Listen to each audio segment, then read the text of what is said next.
कसबसा, मजबूत लौज, मजबूत आहद बनी इसराइल से, ला ताबुदूना कि बंदगी नहीं करोगे, इल्लल्लाह मगर एक अल्लाह की। जब हमने मजबूत आहद ले लिया कि ला ताबुदूना इल्लल्लाह, अगरचे जुमला खबरिया के शक्ल में है मगर ये मुकाम नहीं है कि तुम अल्लाह के अलावा किसी और की बंदगी गुलामी बात नहीं मानोगे। व बिलवालिदैनी, और अपने वालिदैन के साथ एहसानन नीकी करोगे। व ज़िल क़ुरबा, और अपने रिश्तेदारों के साथ, वल यतामा, और यतीमों के साथ, वल मसाकीन, और मिस्कीनों के साथ। आहद के अंदर अल्लाह के तौहीद के फौरन बाद व बिल वालिदैन इहसान, इससे ये मालूम होता है कि अल्लाह के बाद रुई जमीन में सबसे बड़ा हक अगर किसी के ऊपर है तो वो वालिदैन का है। व बिल वालिदैन इहसान व ज़िल क़ुरबा, अब ये ज़िल क़ुरबा वल यतामा को एहसान के नीचे लाओगे, यानी तुम रिश्तेदारों से भी एहसान करो, यतीमों के साथ भी एहसान करो, मसाकीन के साथ भी एहसान करो। तुम्हारी मर्जी है कि आप इन सारे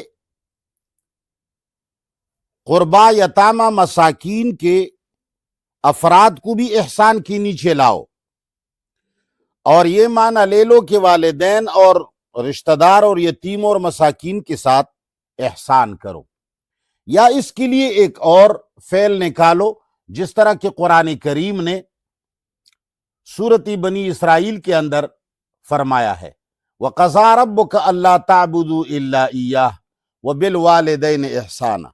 आगे जब जिक्र आता है तो फरमाते हैं व आते ज़ल क़ुरबा हक़्क़हू वल मिस्कीन व इब्न सबील। तो वहां अल्लाह ताला ने एक और हर्फ जिक्र किया है कि वह आते ज़ल क़ुरबा हक़्क़हू, यानी तुम रिश्तेदारों, यतीमों और मसाकीन को उनका हक दे दो। और हकीकत यह है कि किसी का हक देना ही उसके साथ एहसान है।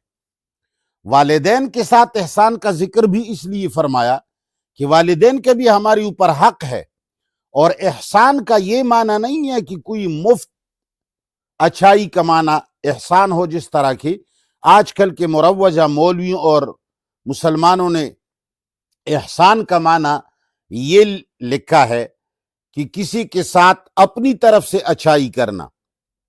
नहीं, एहसान कहते हैं तवाजुन को बराबर रखने को। अब जब आप छोटे थे तो आप कमा नहीं सकते थे, आप खा नहीं सकते थे, आप पहन नहीं सकते थे, आप लेट नहीं सकते थे, आप दौड़ नहीं सकते थे, आप गाड़ी में नहीं सवार हो सकते थे, तो ये सारे काम तुम्हारी वालिदैन करते थे। तुम्हें उठा करके ले जाते थे, तुम्हें खिलाते थे, तुम्हें पिलाते थे, तुम्हें पहनाते थे, तुम्हें कमा के देते थे। अब उस वक़्त आपके अंदर कमी थी, वो कमी वालिदैन पूरा कर रहे थे। वालिदैन को जहां जाना होता था आप नहीं जा सकते थे, तो वो गोद में उठा करके तुम्हें ले जाते थे, तुम्हारी कमी को पूरा करते थे। अब जब वो ऐसी पोजीशन में हैं कि वो कुछ नहीं कर सकते, उनमें कमी आई है, तो वबिल वालिदैन एहसान का माना यह है कि अब वो कमी तुम पूरा करो, यानी वो तुम्हारी ऊपर फर्ज है। ये ऐसा एहसान नहीं है कि तुम उसके साथ अच्छाई करते हो और अल्लाह के लिए भलाई करते हो और तुम सवाब कमा रहे हो। नहीं जी, उसने 14-15 साल तुम्हारी गुलामी और तुम्हारी खिदमत की है, उसका बदला तुम्हारी ऊपर अब तक पड़ा हुआ है। अब तुम वो कमी पूरी करो और उनका हक अदा करो। तो एहसान का माना यही है कि उनके हुकूक अदा करो।